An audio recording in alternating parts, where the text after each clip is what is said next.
Hello there, guys. Rayne Grimma here. I have the fabulous folks over from Cosmopunk, the Starfinder actual play, joining me to basically share some of the wild stories they've got and be a little raunchy. So let's start off with character names and characters. Who do we want to start?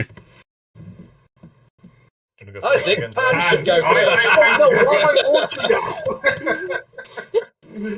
Say the thing. Okay, Yeah. fine. Hi, I'm Pan. I'm not that raunchy, but I also play Pan on the show. I mean, nothing wrong with a little raunchy, just saying.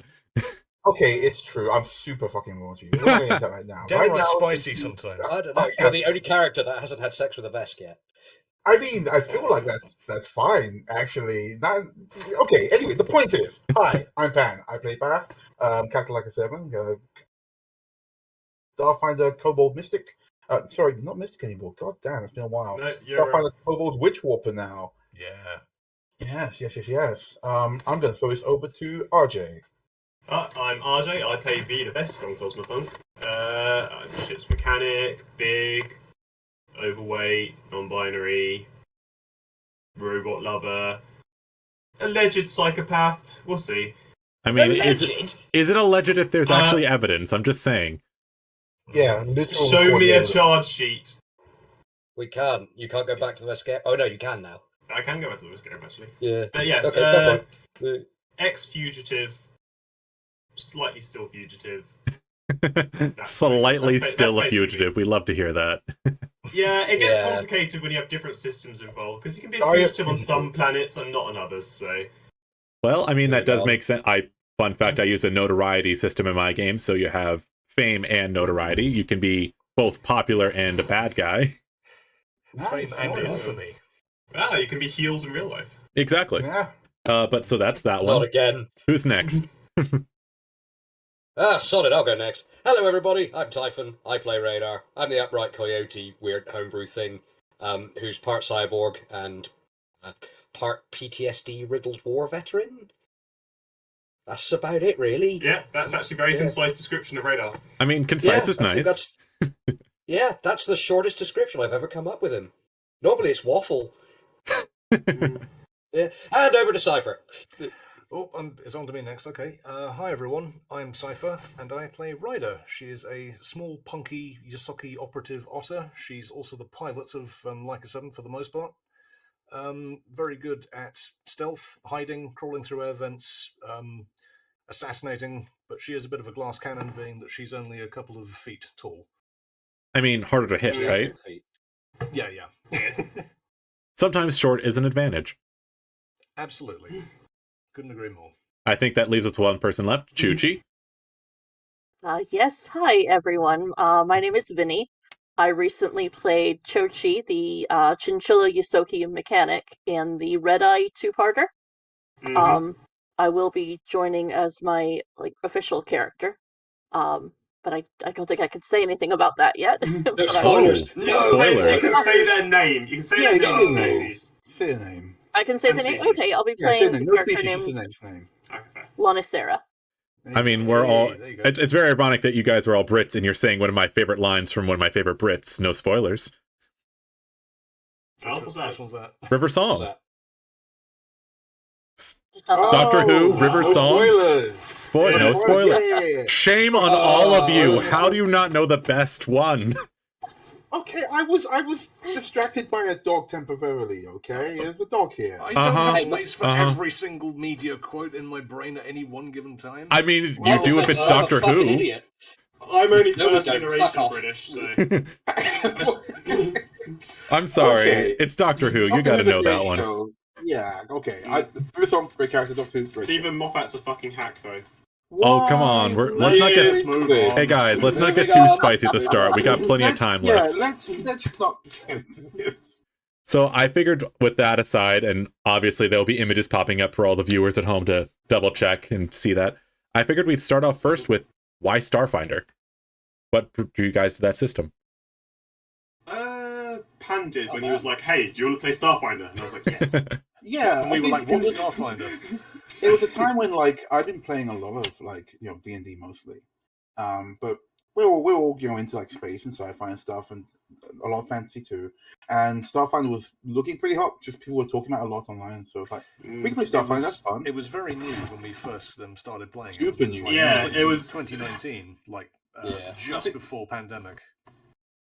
No, it was like a year before pandemic. So I think we were playing before the full rule set. Yeah, originally we were just came playing out. for fun, just to like have fun with it.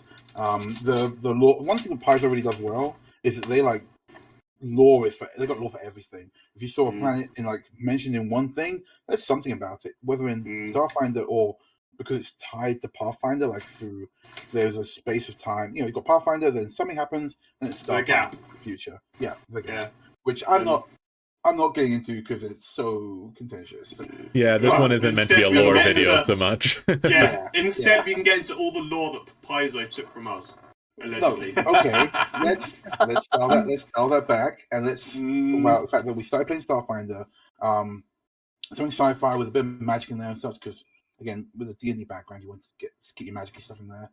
And I think we just all kind of enjoyed it. One of the main things that RJ mentioned is that we did add a lot of our own stuff to it, as people do, you know, homebrew. You can't run a system without having some homebrew in there, right?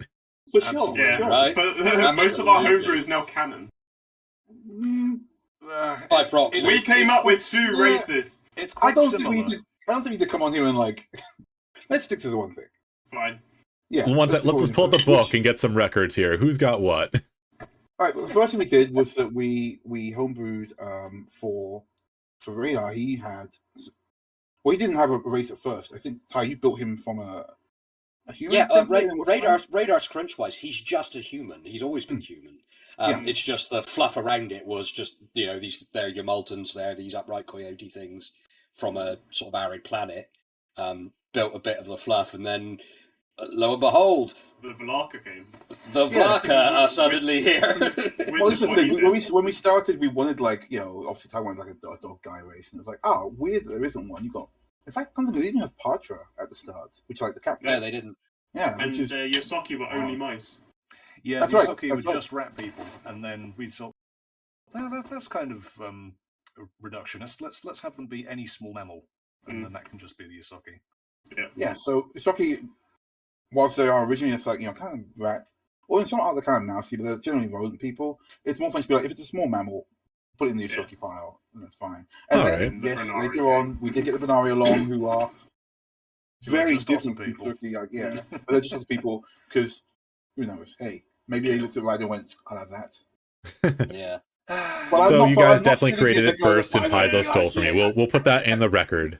I'm please sure Paizo will be don't. sending their cease and desist very soon. I feel like I made it clear that that's So not. royalty checks to PO Box. Oh, Yeah, no, okay. Paizo Actually, does wait, not send what? royalty Yeah. checks. They will be sending the Pinkertons after they learn from Wizard of the Coast. Oh God!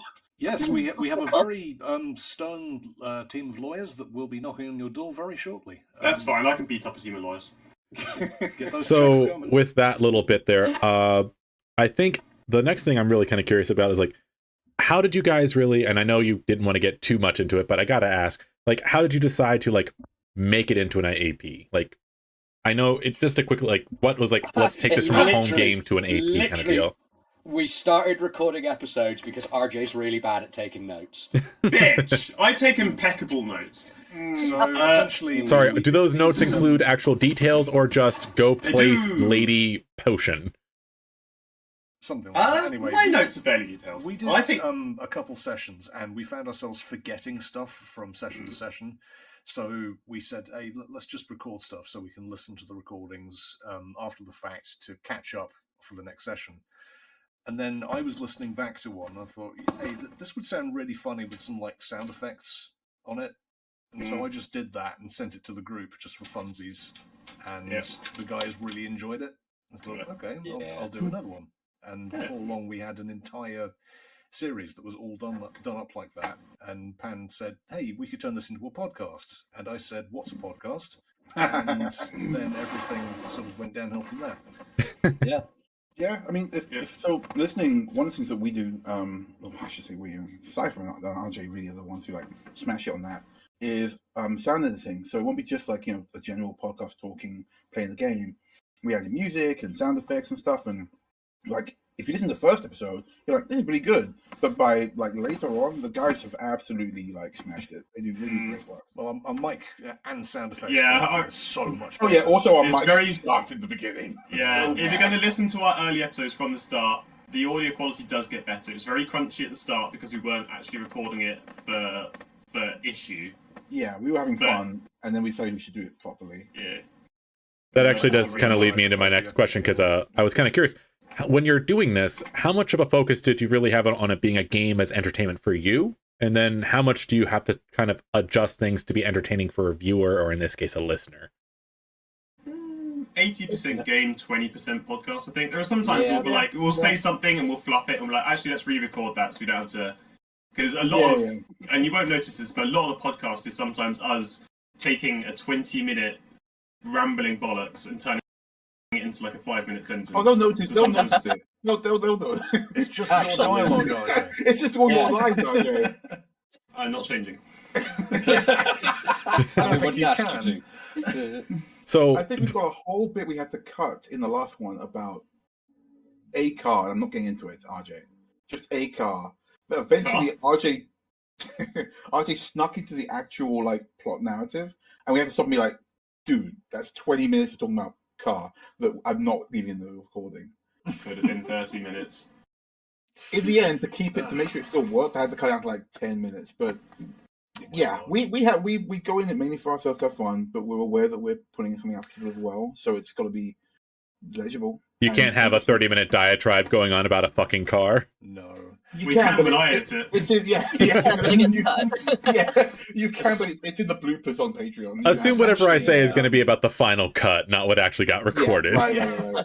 Yeah. Essentially, we're telling like two different stories. So when we run the game, first of all, it's just between us, and then we take what we've recorded and edit it down into a narrative that's better for radio, I guess. So there's less rambling diatribes, there's less arguing, there's less flipping through rule books saying, "Are you sure that's how that spell works?" That sort of thing. It's yeah, also worth mentioning that every single campaign we've done is homebrew. We've never done an official. In terms of playing Starfinder, we more play the system than play the game because we've never like really touched any of the like preset campaigns.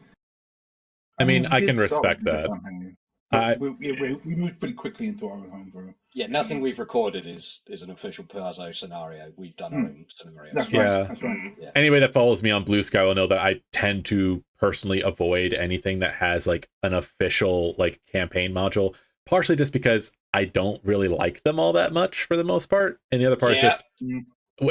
just it doesn't really matter what system it is. I personally just, more often than not, campaigns are nice if you don't want to make your own stuff. But anybody that's listened to any of my Blue Sky or YouTube rants will know making the stuff is half the fun for me. Absolutely. Yeah. Yeah. Well, I will say, like, I do like having, like, we played, Vinny and I played Wild Beyond the Witchlight like a year ago or two. Ah, yes.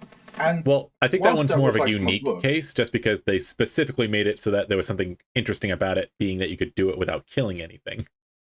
It was a very unique game. Yeah. did we kill anything? I think we killed. You did kill some things. Oh, really? But like the That's entire, so- It was mostly to give them their credit, Anyway. that one was specifically designed so that it was entirely possible to complete the entire adventure without having to actually engage in a physical I can vibe with altercation. that. That's Yeah. But like, I feel that one one. is one of the ones that prove the rule because it was so different.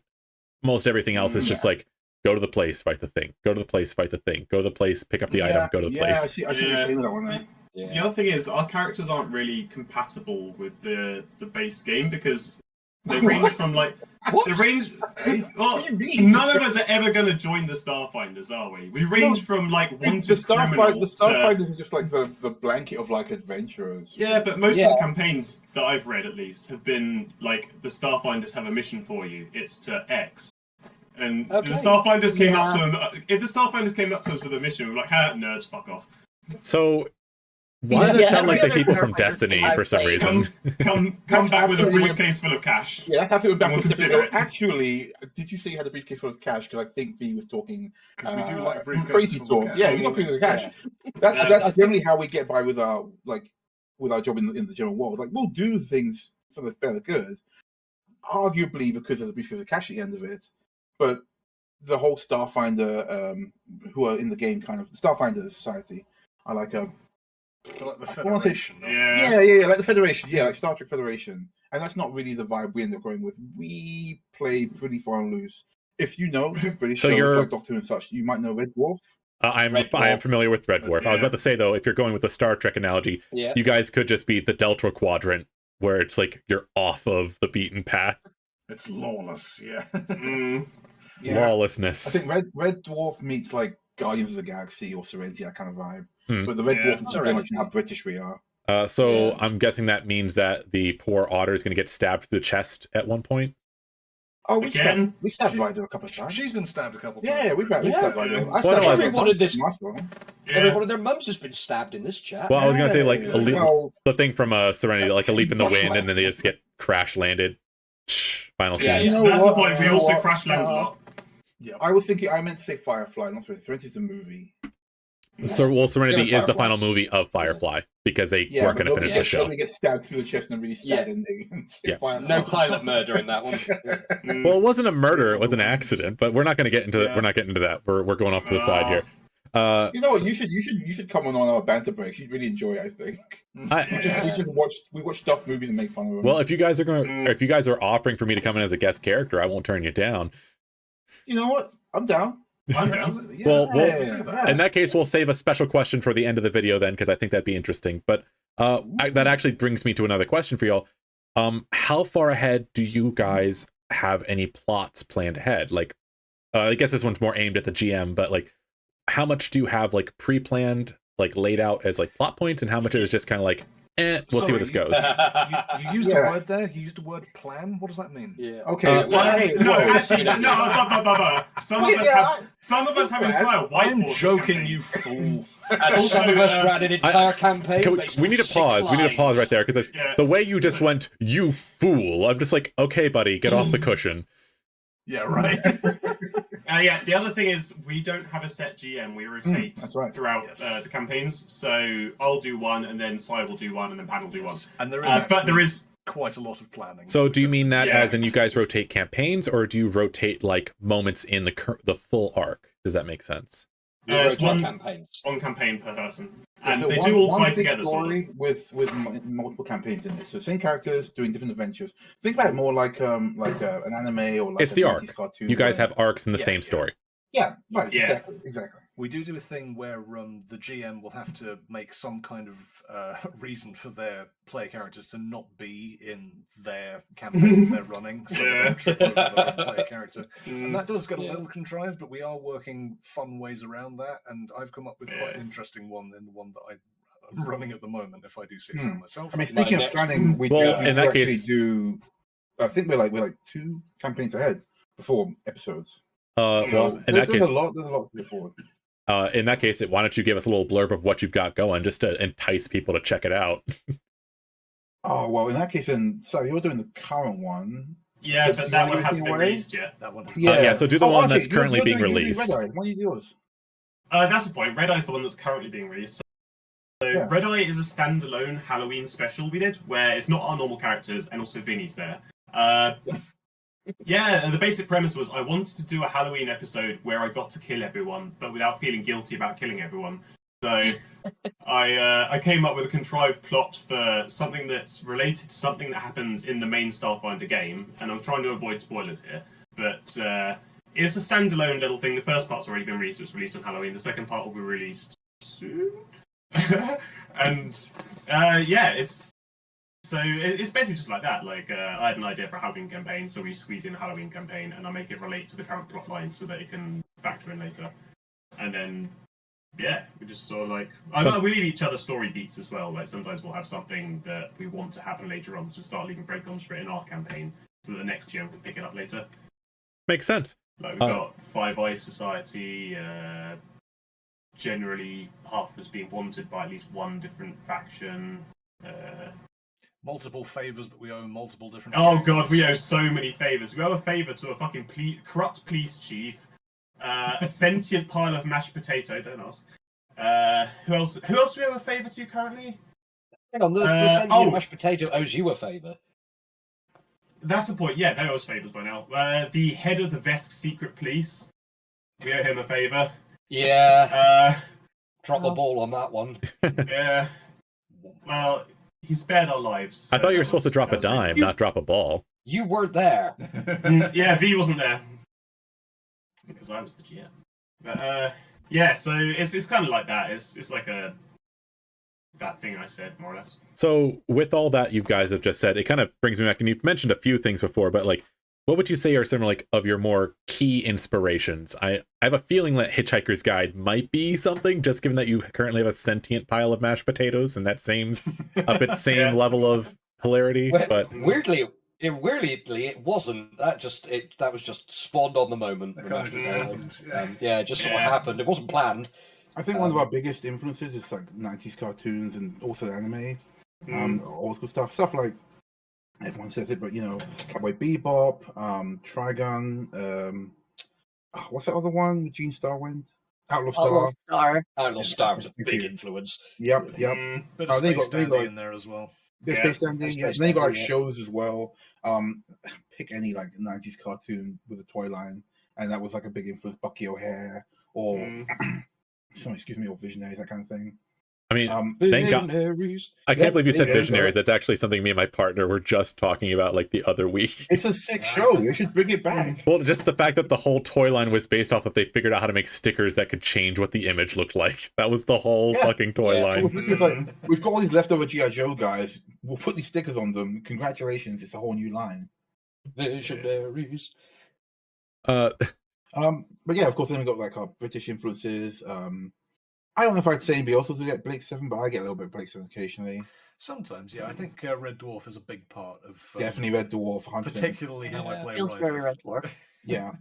Bit of Discworld in there for me personally, although it's not space themed. Well, Discworld is just the vibe. Yeah. Sir Terry Pratchett didn't have a single thing that he didn't touch upon in his entire creative works.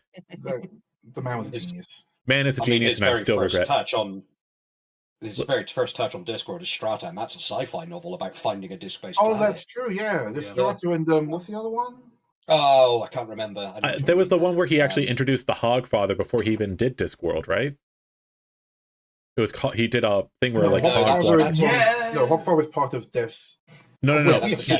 In another novel, he brings up Hog's Watch before they're ever. It's Johnny and the Bomb. There you go.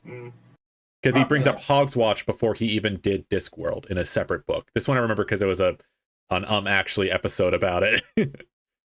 Oh, nice. Was that Brendan Lee Mulligan? I don't remember, to be honest. It's one of those things where I don't have a parasocial relationship about it. I enjoy the content, but I don't know it like verbatim. Oh, I do. And if I find you, Brendan, it's on. On as in like a fight, or on as in you want to kiss him? That's the important part. He knows. He knows. He knows. Can we move on from this rather threatening tangent now? Yeah, I would prefer not to have this demonetized if it ever actually gets there. Let him cook. Before we move on, there was actually something I was kind of curious. We've spoken about inspirations, but is there anything that you guys purposely try to avoid having put in there at all?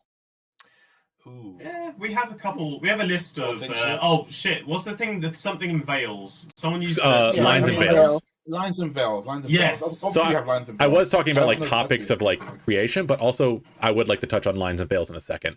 I mean, more as like anything that you guys are trying to avoid. What is lines and veils? We'll get to that in a second. Yeah. We'll make that the next question, but I'm more referring to like, is there anything that you're purposely trying to avoid including? Stuff like, we don't want a Death Star type of deal, or we specifically don't want to have a planet that's only one type of person, that type of thing. Aside from working for the Starfinders. Well, no. That's but the one thing we do is that we keep our characters and NPCs and things varied.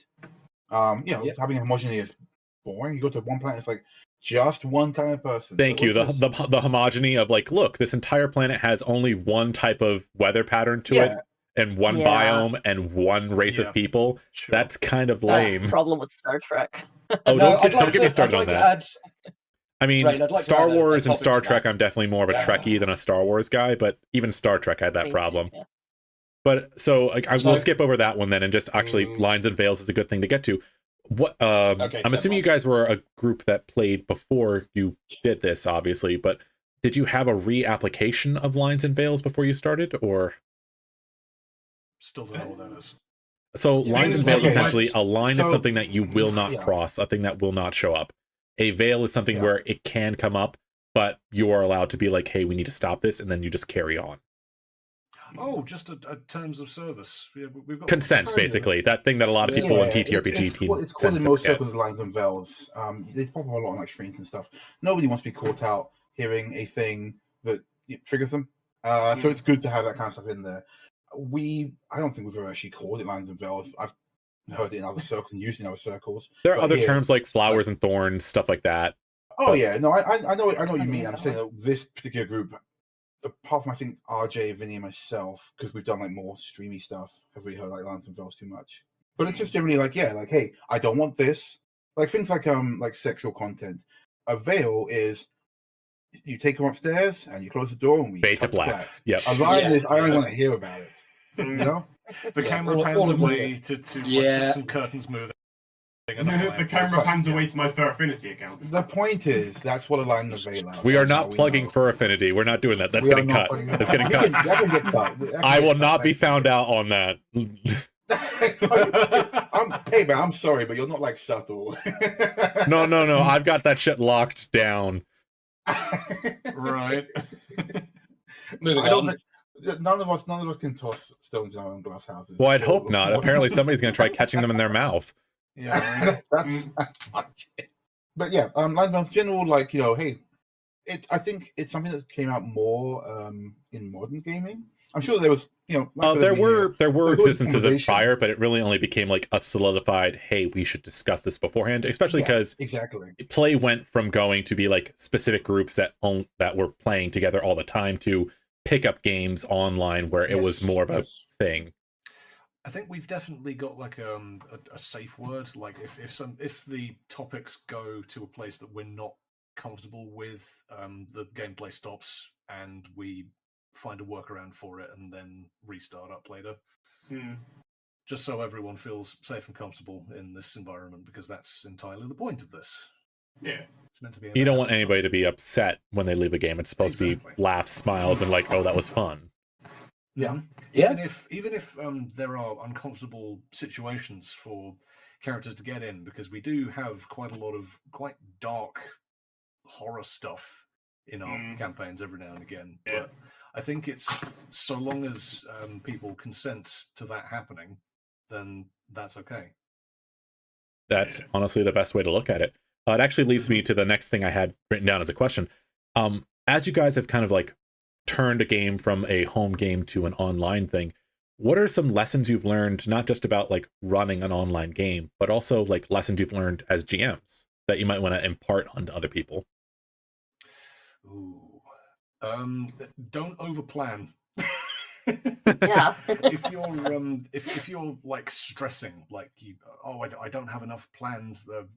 There are 1,000 different ways that the guys can go in this next bit, and I can't physically write it all down and plan for it all. Just don't. Have bullet points. Have points of interest that you want them to pick up on, want them to meet, that are vitally important to the story you want to tell and the message you want to give, and information clues, that sort of thing. And just try and get as many of them as possible. And if you don't get them in this session, try and get them in the next one. Nothing ever gets wasted in tabletop games. You can always come back to stuff later. A fun trick I've Good always advice for a fun trick I've always tried to recommend to GMs is like, when you're done a session, ask your players what they want to do next, and then that gives you something to start with. There you go. That saves you a lot of the hassle of like, oh, they could go 6 different directions.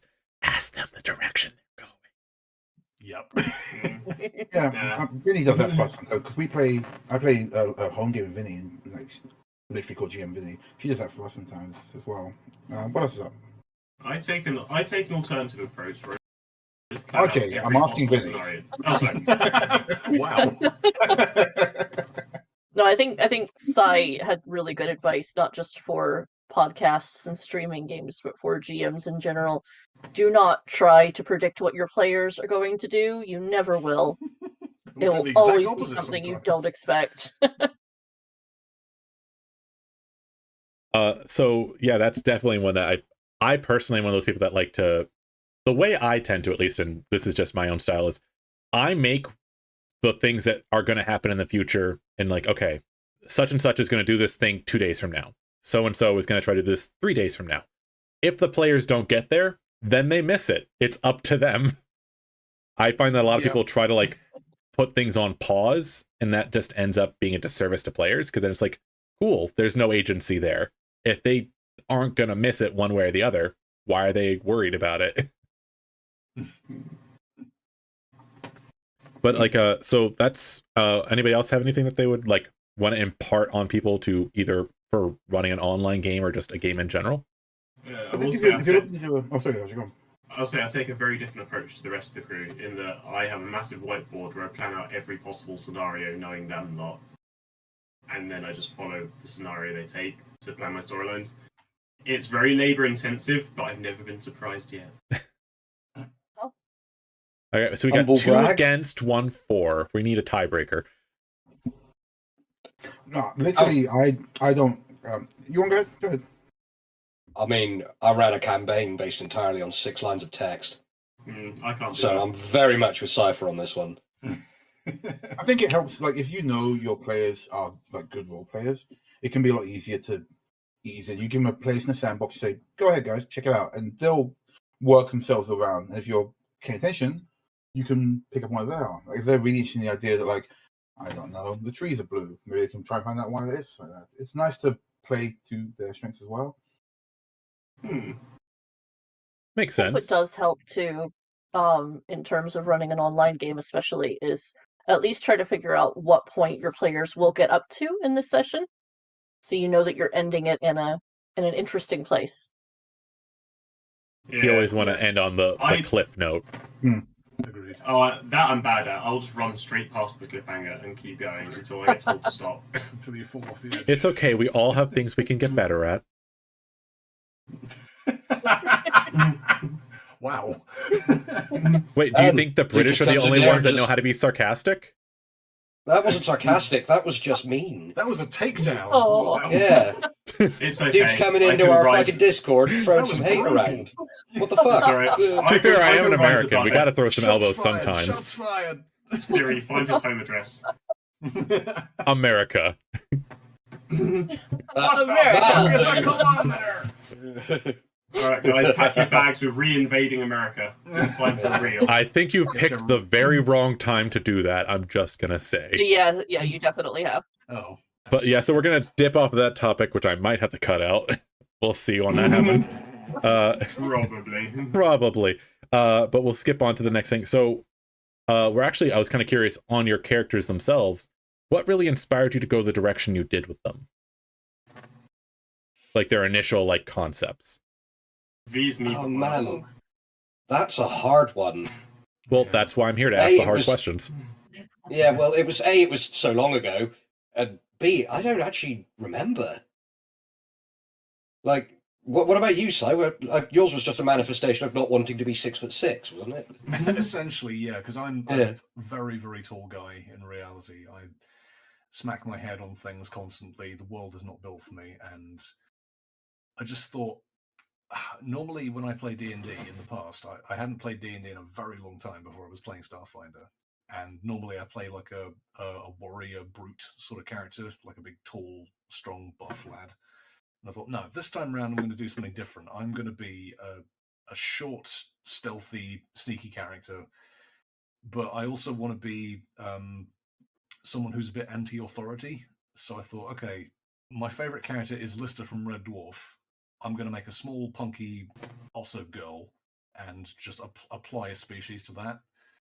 And essentially that's where Ryder came from. She's just like a sort of female version of Lister, who is an otter. I love that. Everything that entails.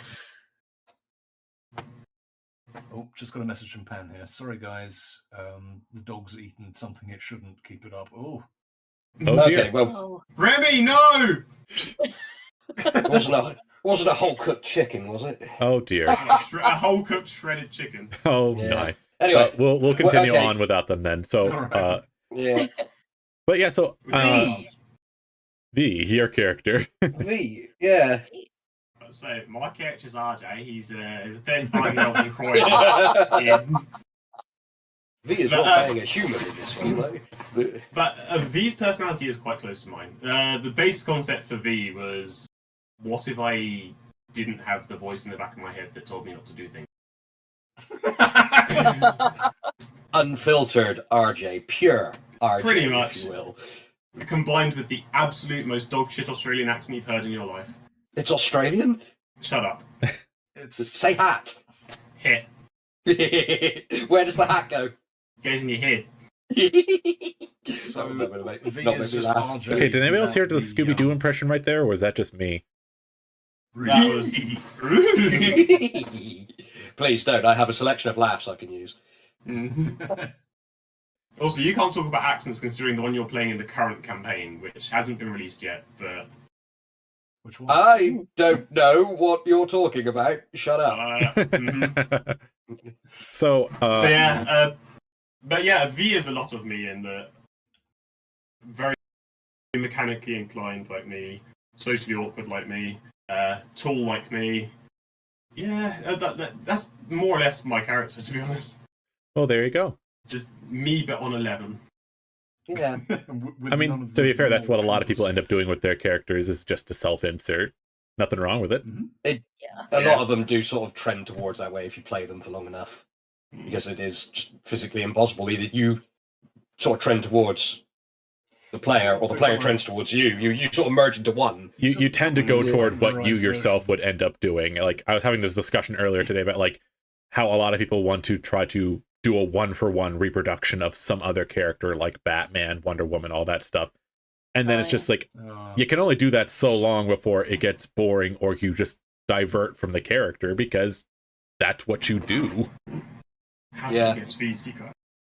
Plus, also, What I would I do personally if feel I that... had these abilities? You know, like. Well, that's yeah, what it'd be. like if you're trying to be Batman for a while, eventually you're just not going to be Batman, because you're not Batman.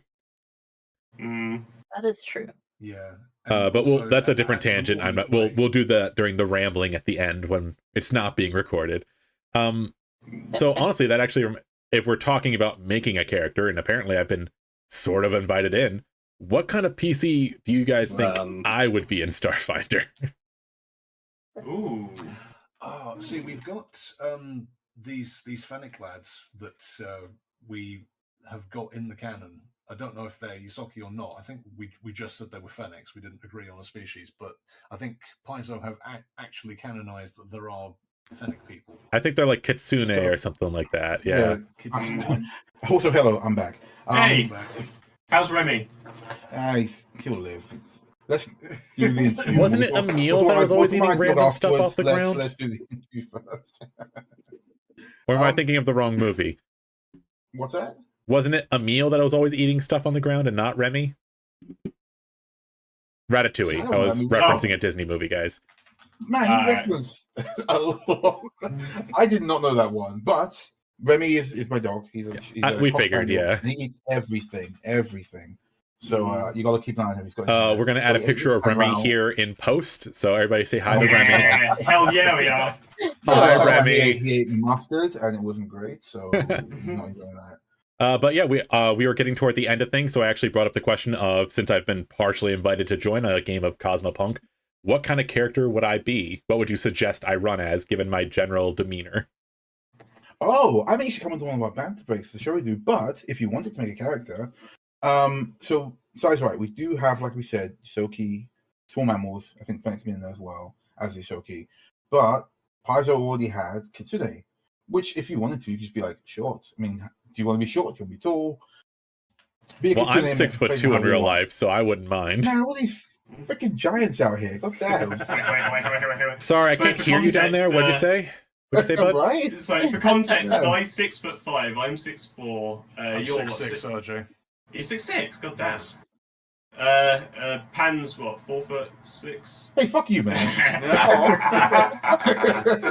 He's small for your convenience. I joke. Pan's a Even solid 4'6". I'm a solid 5'11". 5'1", I'll have you know. Congratulations, you've broken the 5-foot king barrier. No, I Yeah. absolutely not. Short king, baby. My height. I'm not doxing my height on show. Anyway, the point. The point is, everyone's tall. But if you want to make a character, firstly, race Kitsune for sure. If that's what you want to vibe. But one thing about Starfinder that drew me to it is that there are like a bajillion races. Everything from the original vanilla Rat Like Shoki all the way to just living holograms and full-on ghosts haunting armor or something. Or In that it case, could be I would your more say standard I typically elf. like playing close to something I enjoy, like aesthetically, for the first time I usually play a system. Yeah. So yeah, I'd probably play Fox Person. I mean, If hang I on, I had can to- literally throw in a quick. This isn't even half of the races. They have been adding to races for a long time. To the point where the last couple of books they put out literally just had a "Hey, look, man, just make your own race" thing in there. Yeah. Which is where Well, a lot of the I think everybody's like, done I that don't know, now because they're I- tired of everybody whinging about not having the perfect thing that they want. So it's just Well, make here's what the you thing, want. When we started, kobolds weren't in Starfinder, though they were in Pathfinder. But they did have androids. So I was like, well, you could make an android and just not be human shaped, right? So I made an android kobold. As time went on, they put kobolds in the game, and they all changed. But yeah, you can flavor anything. There's RSOs, which are just like robots. Do you want to be a spider mech? Do you want to be C-3PO? Cool, done. I mean, I'm already kind of gay and saucy, so I think I don't need to be C-3PO. Okay. We don't be Anthony Daniels, but you can be that kind of player. Stay as gay and saucy as you want and be a giant snake Medusa guy called an Ilfisarian. I've put it in the chat there for you guys. Yeah. So Like, I think the next this thing is is like- just what kind of class I'd play. Now, the big thing is what kind of options are cool? What do you guys think are some of the cooler options in there? Well, I'm going to say mechanic, but I'm biased. I'm going to say operative, but I'm biased, and also the game seems to love operatives. I'm going Yeah. to save mechanic and also commando because I like them and the game's You guys are biased. just picking your own classes. Yeah. Well, yeah, that's why we chose them. No, I can't say. Hence that because I'm Well, biased. you can say Chochi's class, I guess. Oh yeah, Chochi's also a mechanic, so I guess I would say Chochi- mechanic. So I Okay, think I need to guys, play it's not a all the mechanic classes. because we have enough of that. Also, Chochi isn't in the main game. And also, Yeah, I thought we that's weren't true. going to spoil it. Yeah, Yeah. Chochi's in Blood. Yeah, Chochi's from. Chochi's already out there. Oh, If he's okay. in Red Eye, yeah. Yeah, we don't. That's fine. What would you Yeah. say is a just to go with like a tone or a theme, like looking for something that's kind of like a Well, what do you usually play as in what do you play? I D&D, play in a lot of Pathfinder? systems. I'm currently avoiding Wizards of the Coast for my prior comments, Sure. Yeah, but yeah. in PTU, the current system I'm playing a lot in, which is Pokemon Tabletop United, I'm playing a martial artist, duelist, ace trainer, Aura Guardian, which is basically a way of saying I seek down one person and pummel them until they're done and move on. In that case, forget not soldier. Operative That's a sounds vanguard. That's a Or vanguard. vanguard. Think about Hull. Yeah, that's true. That's very So a vanguardish vanguard behavior. is as I guess as close to paladin as you can get. Solarian and Paladin and Vanguard are both paladin adjacent. But if you just want to like beat the crap out of somebody a lot, Vanguard's the one to go. So I'll say that in PTU that wasn't exactly my intention. It's just how it ended up becoming. But honestly, like you said, Paladin would make a little bit of Paladin sense. Aura Guardian is basically like Paladin light, kind of like it. I don't know if you've watched a lot of Pokemon, but Aura Guardian is those people that can manipulate aura and shoot off beams and stuff like that. So honestly, Paladin wouldn't be that far off, though. Mikado, my PTU character, isn't exactly what I'd call a Paladin. Like I said, they're paladin adjacent. They're not like one-to-one paladins. One thing that Starfinder and Pathfinder is you can really tweak around characters and stuff. So you could look at Solarian or Vanguard. Hell, you could look at like a soldier and build to what you want. I would say that I daunting at tend first. There's a to, lot of choices. as a character, I tend to go toward two directions. I either like being the frontline, I'll take the hits so you don't have to kind of guy, or I like to be the I'll be in the back making sure you guys all be epic, kind of that supporter kind of deal. Yeah, I like support. I mean, that's why I play a Mystic Witch Warper. It's good to make sure your friends do cool shit. So that's always fun. It depends on, like, again, what kind of character you want to play. I've played big bullshit in the frontline characters. I've played background guys. It depends on what you like. And again, like with the game, it's so robust that you can just like mix and match to whatever. Also, there's different things that you can match to, because there's not just combat within Starfinder. There's Well, also obviously, just, there's also just character dynamics that you can play off. So Oh, yeah. if you Plus, have there's also like non-combat like abilities and stuff. sure, yeah. but if you have like a group that's full of essentially like a biker gang, it might be somebody who can play off of that by also being a biker or doing completely the opposite direction, but still somehow fitting in. We have It'd be a really 5 people fun that are character. bikers. Where we need somebody that's the tax attorney. Where is that? Yes. Yeah. Someone who does the numbers. How much is that? How much money is in that big suitcase of money? We need to know. So I think the only thing that's really left is obviously to, promote your guys' stuff. When and where can they find you? Obviously, I'm going to be having all the links to your guys' like socials and all that down below, but go ahead and tout out. When do you guys usually play? Where can be found? What's the best way of getting involved? Sure. Join our Discord. Well, let's start with listening to the show first, and then you can. Yeah, I think they want to see if they you can actually like you find- before they listen Yeah, to yeah, do yeah, over yeah. your intent. You can find like Nobody most of our hates us. stuff on cosmopunk.net. That's our YouTube. We've got the usual podcast stuff, Apple, Spotify, yada yada. If you like what you hear and you would like to hear us, chat more, we've also got a Patreon where we do banter break and we do the drift sessions, which are like after show bits. And of course, we've got our Discord where you can come down. It's got a really nice community, lots of like cool artists and stuff. Just a lot of like we're just doing now, theory crafting about characters and such. It's a fun community. It's worth looking into if you fancy it. The If you want to tabletop follow community us. is an absolute blast. Yeah. Like I've had very few like sore moments in the community. Good times all around. I think. I mean, I have enough horror stories for people to watch on my own channel, so you guys could always check that out. There is the time I had to avoid somebody throwing a chair at my face. That was fun. Oh boy. Oh, no. Oh, Have you guys Well, not watched any of my videos? I'm feeling insulted now. I didn't see the one when you mentioned the chair being thrown at you. So here's another piece of advice for anyone who wants to do tabletop RPGs in the future. Do it with people that you know and trust, because getting a Yeah. chair thrown at you doesn't sound fun. Well, That said, with a good set of lines and veils, you can play with people you don't know, and you can trust. You got to trust them. there's only so much you can do Yeah. when you operate a local game shop. Sometimes you have to sit down at the table with a psycho. Oh, dude, you right. too. Uh-huh. I run one as well. Yeah, You I've guys also really run didn't games read up. any of my socials before we did this, did you? I've been talking to you for like a month and a half. I got your vibe, man. I'm trying to like do it in the show so we can talk. No, about I it. know I'm Only teasing just you. I'm remembered teasing. that this But was obviously, I work as a friendly local game shop manager. I am the TTRPG guy. I will not claim expertise because that's when everybody starts trying to do gotcha questions. I will say though, if we're lucky and I can actually get to 500 subs by the end of the month, I was saying my birthday, which is on the 23rd, but I'm a nice guy. I'm actually hoping to do a book giveaway in December. I have a copy of Monster of the Week and Codex of the Worlds, as well as some nice dice that are just eager to go out into the world, but not doing it until we get to 500 subs. So if nice anybody to wants a say. free copy of some nice RPG stuff, subscribe and wait for your chance. Nice. On that Yeah. note, though, I thank you guys so much for letting me just tease and, rib you just a little bit. Hopefully, Horseman doesn't get too mad at me. But on that note, I thank you guys so much for letting me you guys have you on. Honestly, it was a blast getting to chat with y'all. I hope people will end up checking out your back catalog and then catching up with the current stuff. Obviously, you're going to have some nice, cool reveals coming up soon. And it's been fun chatting with you. If you guys can, all their socials will be down in the link, the comment section below. Give them a shout out. Check them out. They're really cool folks. On that note, thank you guys so much for watching Fennec Fables. Obviously, I'll have some more videos in the future, and who knows, maybe I'll be part of another one in the future. Talk to you later. Bye.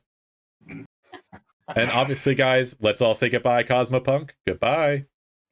Goodbye. Goodbye, Cosmopunk. Wow. Oh, God.